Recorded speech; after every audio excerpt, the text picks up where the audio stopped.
Hello viewers, இப்போ நீங்கள் பார்க்குறது பார்த்தீங்கன்னா மழை வர்றதுக்குரிய அறிகுறி தருது. மேகம்லாம் கருப்பாக இதாக இருக்குது. அப்படியே ஒரு கதை சொல்கிறேன் கேளுங்க. அந்த காலத்துலலாம் ராஜா காலத்தில் பார்த்தீங்கன்னா நேர்மை, நியாயம், தர்மத்துப்படி தான் ஆட்சி செய்வாங்க. ராஜாக்கள்லாம் மக்களுக்கு எந்த குறைனாலும் உடனே தீர்த்து வச்சு மக்கள்கிட்ட வந்து நல்ல பேரும் புகழோடு தான் விளங்குவாங்க. இப்போ நம்ம இன்றைக்கி என்ன யாரை பற்றி கதை பார்க்க போகிறோம்னா, மனுநீதி சோழன்னு இருந்த ராஜாவை பற்றி தான் பார்க்க போகிறோம். அவரோட ஆட்சி காலத்தில் பார்த்தீங்கன்னா, மக்களுக்கு வந்து நியாயம், தர்மப்படி தான் ஆட்சி புரிவார். அப்போ மக்களுக்கு வந்து ஏதாவது குறை, அவங்களுக்கு ஏதாவது கஷ்டம் அப்படின்னு ஏதாவது நியாயம் கேட்குறதா இருந்தால், ஊருக்கு நடுவில் ஒரு பெரிய ஆராய்ச்சி மணின்னு ஒரு பெரிய மணி கட்டி வச்சுருப்பாங்க தூணில். அப்போ வந்து யார் எந்த பிரச்சனைனாலும் அந்த மணியை போய் அடிச்சு எல்லோரும் ஊர் மக்கள், ராஜா எல்லாம்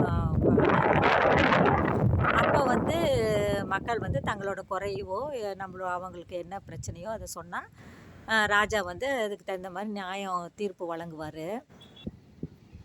பெல் அடிக்கிற சத்தம் கேட்டுச்சுனாலே எல்லோரும் ஊர் மக்கள் எல்லாம் அந்த இடத்துல ஒன்று கூடிடுவாங்க.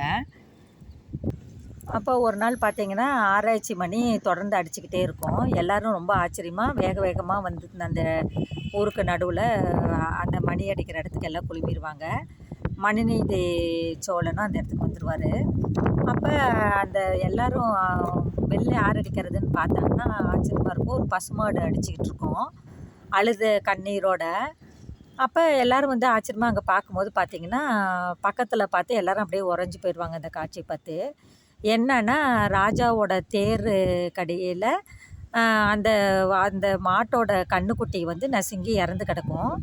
அதை ஓட்டிகிட்டு வந்தது, தேரை ஓட்டிகிட்டு வந்தது யாருன்னு பார்த்தீங்கன்னா மனுநீதி சோழனோட மகன் இளவரசன் தான் அதை ஓட்டிகிட்டு வந்து தேரை ஓட்டிகிட்டு வந்து அந்த கன்றுக்குட்டியை கொண்டிருப்பார். உடனே ராஜா கொஞ்ச நேரத்தில் புரிஞ்சுக்குவார் எல்லாத்தையும். தன்னோட மகன் தான் அந்த தேரேற்றி கன்றுக்குட்டியை கொண்டுட்டாங்க அப்படின்றத புரிஞ்சுக்குவார். உடனே ராஜா என்ன பண்ணுவார், யோசிச்சுட்டு எல்லோரும் பதட்டமாக இருப்பாங்க. அச்சச்சோ என்ன தீர்ப்பு வழங்க போகிறான்னு தெரியலையே ராஜா இப்படி அப்படி சொல்லிட்டு எல்லாம் பதைப்போடு பார்த்துட்ருப்பாங்க. அப்போ ராஜா வந்து மற்றவங்களாம் இருந்தால் அதை ஒன்றும் இது பண்ணியிருக்க மாட்டாங்க.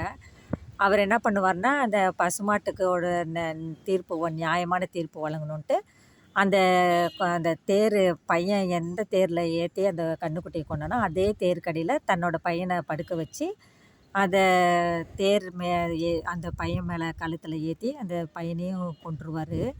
அந்த தீர்ப்பை அவர் வழங்குவார். அப்போ மக்கள் வந்து ரொம்ப ஆச்சரியப்படுவாங்க.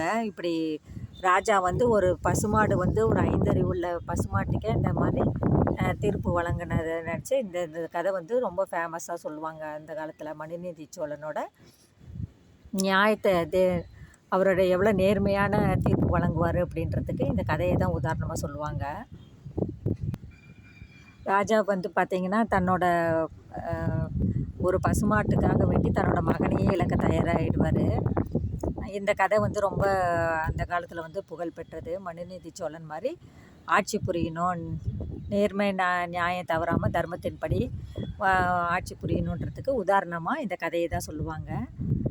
தேங்க்ஸ் ஃபார் வாட்சிங் வியூவர்ஸ்.